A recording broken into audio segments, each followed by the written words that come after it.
Okay, let's take a look at a simple example that has to do with related rates. So this says a spherical balloon is inflating. The radius increases at 2 centimeters per minute. How fast is the volume changing when R equals 5? So first, we're going to start out by just listing our givens. So we know that the radius is changing at 2 centimeters per minute. So another way of stating that would just be dr dt equals 2 centimeters per minute. And we also know that r equals 5, or the radius equals 5 centimeters. Next, we are going to define our variables and write an equation to relate them. So r is the radius, v is the volume. The formula that we are going to have to use, this is probably the part, again, that my students struggle with most because you have to know this formula in order to produce it. So you have to be able to think back to, all the other courses you've taken to be able to think of, okay, well, how do I relate volume and radius of a sphere and come up with this formula?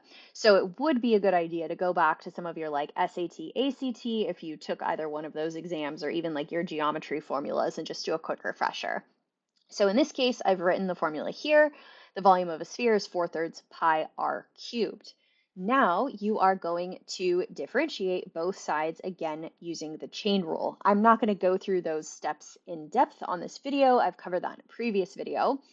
However, you can go ahead and just see here, after differentiating, we get dv dt equals 4 pi r squared dr dt.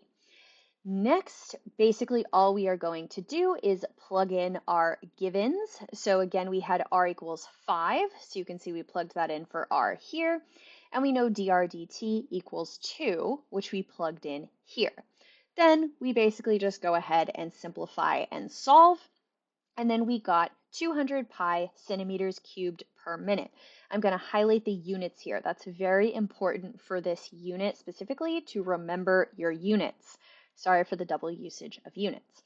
Anyways, and then finally, we want to be able to interpret this in context. So we would state the volume of the balloon is increasing at a rate of 200 pi, which is roughly equal to 628.32 centimeters cubed per minute when the radius is 5 centimeters.